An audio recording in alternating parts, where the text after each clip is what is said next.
Zauważyliście, że coraz więcej nowych telefonów nie posiada gniazda słuchawkowego? Pewnie dlatego, że słuchawki Bluetooth są już na tyle dobre i wygodne, że i tak coraz więcej osób po nie sięga. Ale właśnie, które wybrać? Dzisiaj przetestuję dla Was dwa modele słuchawek nie byle jakiej firmy, bo polskiej. Tak jest, Audictus to nowa polska marka wysokiej jakości słuchawek. Czy ją pokochamy? Czy w ogóle cały świat ją pokocha? Przekonajmy się. Z tej strony Paweł, a Ty oglądasz kanał Techmania HD. Zapraszam na obejrzenie tej recenzji.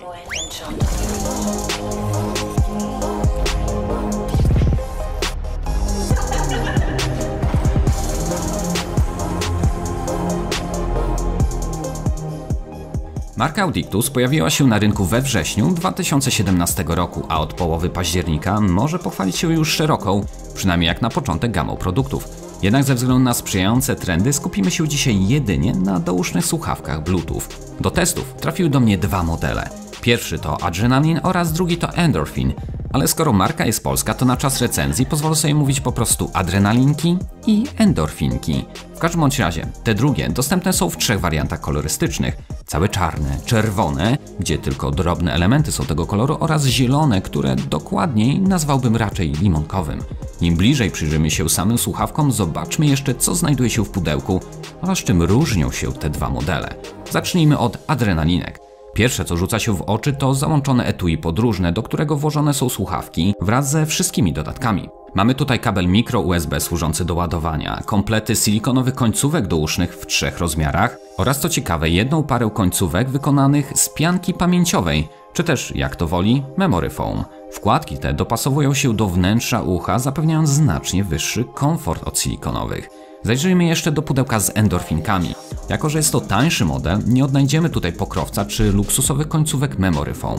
Niemniej jednak kabel ładujący oraz trzy pary silikonowych wkładek w różnych rozmiarach powinny w zupełności wystarczyć dla większości użytkowników. Jeśli chodzi o budowę, to na pierwszy rzut oka wyglądają one jak standardowe słuchawki. Dopiero porównując oba modele do siebie, zauważamy pewne różnice. Seria adrenalinek sprawia wrażenie produktu wyższej klasy. Sam wygląd jest bardziej premium i nawet wydają się większe, choć prawdopodobnie jest to tylko złudzenie optyczne spowodowane kolorowym okręgiem z logiem w endorfinkach. Zetknięte ze sobą są już niemal identyczne. To nie koniec różnic. Końcówki adrenalinek wyprowadzone są pod lekkim kątem, zapewne w celu zapewnienia wyższego komfortu, ale największa odczuwalna zmiana dotyczy silikonowego stabilizatora, czy też tego wystającego czegoś, co ma nam pomóc w utrzymaniu słuchawki na swoim miejscu. Jak w jednych jest on miękki i nie przeszkadzający nawet po kilku godzinach, tak w endorfinkach element ten jest grubszy i zdecydowanie twardszy, co gwarantuje owszem większą stabilność w czasie uprawiania sportu, ale tak z drugiej strony to po dłuższym czasie może powodować już pewien dyskomfort. Jednak nie jest to też nic strasznego. Jeśli nie chcemy, nie musimy blokować słuchawek w uchu przy ich pomocy. Mogą one sobie po prostu zwyczajnie odstawać i wtedy nosi się je jak wszystkie inne zwyczajne słuchawki. Jeśli chodzi o pilot, to w obydwu modelach jest on identyczny. Mamy tu wyraźnie wyczuwalne pod palcem przyciski plus, jak i minus, służące do regulacji głośności oraz przeskakiwania pomiędzy utworami. Środkowy jest jednocześnie klawiszem zasilania oraz odbierania rozmów, a tuż obok znajduje się malutka dioda LED. Na tyle odnajdziemy mikrofon, a pod klapką gniazdo ładowania bazujące na standardzie mikro USB. Choć pełna specyfikacja dostępna jest na stronie producenta, to z najważniejszych informacji warto wiedzieć, że czas działania wynosi do 5 godzin. Mi zwykle udawało się uzyskać w okolicach 4 godzin oraz 40 minut, ale tutaj też sporo zależy od głośności. Na około 30 minut przed całkowitym rozładowaniem rozbrzmiewał głos ostrzegającym o niskim stanie baterii. Czas ładowania z kolei nie przekracza 2 godzin. W kwestii zasięgu jest on typowy jak dla Bluetooth, czyli mamy w pełni swobodę do 10 metrów. Osobiście nie miałem najmniejszych problemów z przerywaniem czy też traceniem połączenia na takim dystansie. Dobrze, a jak wygląda kwestia wytrzymałości? Często spotykamy się z terminem sportowe słuchawki, tutaj także, ale co to tak naprawdę oznacza? Czy każda para, w której da się przebiec 100 metrów do monopolowego, kwalifikuje się, aby nosić to miano? No chyba raczej nie bardzo.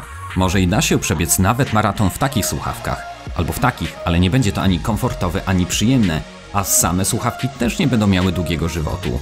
W takim razie słuchawki sportowe muszą być na pewno wytrzymałe, nie mogą same wypadać, ale i w moim odczuciu powinny również być odporne na pot, który jednak jest nieodłącznym elementem wzmożonego wysiłku. Dlatego uradowany byłem informacją, że obydwa te modele posiadają certyfikat IPX4. Tylko zaraz, co on w ogóle oznacza? Na stronie Audictus czytamy, że IPX4 to odporność do 30 litrów na minutę.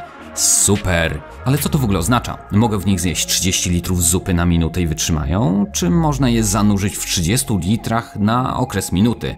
Coś jakoś nie do końca ta informacja zaspokaja moją ciekawość. Tak więc powędrowałem na stronę z objaśnieniem standardu skali IPX. I tutaj czytamy, że całkowita ochrona przed spryskiwaniem i zachlapaniem wodą w różnych kierunkach o natężeniu do 10 litrów na minutę i tak dalej, i tak dalej. Okej, pierwsza część wyjaśnia, że nie można ich zamoczyć pod wodą, a jedynie oblać z zewnątrz. Spoko.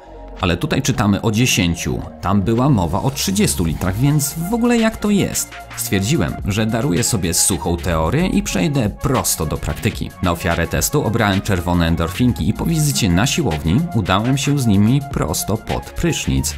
Długa kąpiel wcale im nie zaszkodziła i pomimo, że woda nalała się nawet do głośniczków, zmieniając tym samym ich dźwięk, tak po wyschnięciu, czyli w dniu następnym, grały już całkowicie normalnie. Oczywiście w żadnym razie nie zachęcam do testowania w ten sam sposób. Przypuszczam, że i sama marka Audictus nie byłaby zachwycona moimi poczynaniami, ale uznałem, że skoro mam taką możliwość i drugie w zapasie, to chyba warto zaryzykować. Pomyśleć teraz można, że był to tylko łód szczęścia, ale przez okres kilku tygodni czerwone endorfinki towarzyszyły mi wielokrotnie na siłowni oraz pod prysznicem i dalej grają tak samo dobrze jak zielone. No właśnie, jakość dźwięku jest głównym elementem decydującym o wyborze słuchawek, więc jak one grają? Na szczęście jest to bardzo mocny atut obydwu konstrukcji. Endorfinki i adrenalinki zdecydowanie przypadną do gustu wielbicielom niskich, jak i głębokich tonów. Jak na mój gust w domyślnym presecie trochę za wiele jest tonów średnich, jednak po podciągnięciu wysokich, jak i jeszcze odrobinę niskich udało mi się uzyskać naprawdę bogaty i szeroki zakres brzmienia. Są tak małe, wodoodporne, bezprzewodowe, a jednak po podkręceniu regulatora można naprawdę zatracić się w muzyce.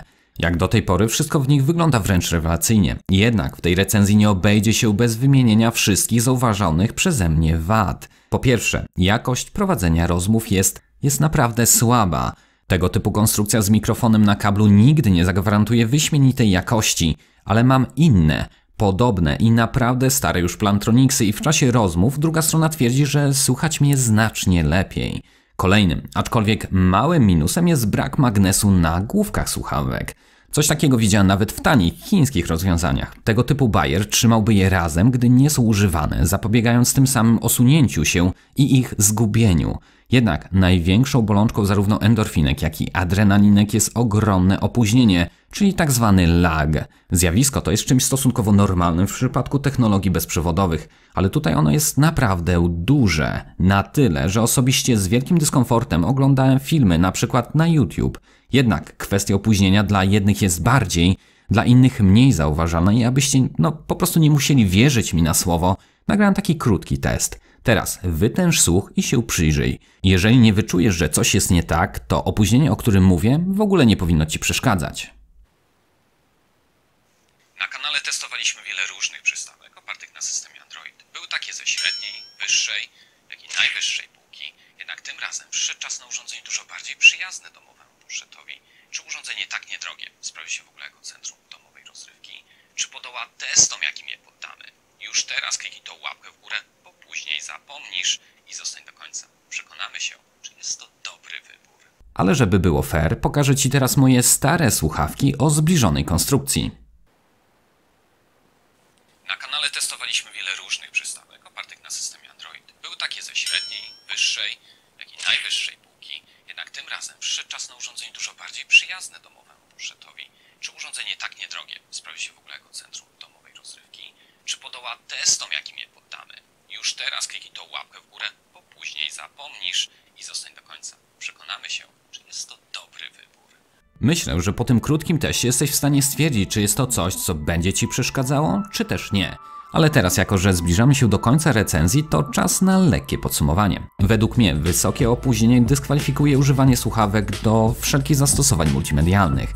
Jeśli potrzebujesz ich do oglądania filmów, YouTube'a czy nawet do gier, to polecam rozejrzeć się za czymś innym. Ale jeśli interesuje Cię muzyka oraz wysoka jakość wykonania, wytrzymałość czy nawet wodoodporność, to może to być produkt właśnie dla Ciebie.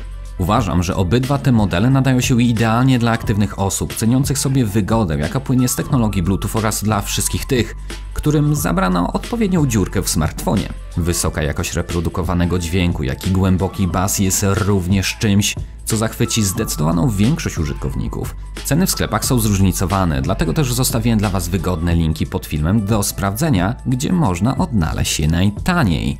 W pełni rozumiem, że jest to dopiero początek istnienia marki i życzę im jak najlepiej.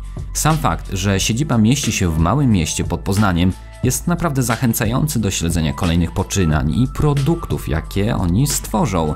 Linia Endorphin, jak i Adrenaline nie jest zła, ale do pełni szczęścia jeszcze troszkę im brakuje. Mam ogromną nadzieję, że ukaże się wiele kolejnych wspaniałych produktów i liczę, że każdy kolejny będzie tylko lepszy. Jeżeli podobało Ci się to nagranie, bardzo proszę pozostaw po sobie chociaż tą łapkę w górę oraz subskrybuj mój kanał. A może znasz kogoś zainteresowanego tematem? Jeśli tak, koniecznie wyślij mu linka.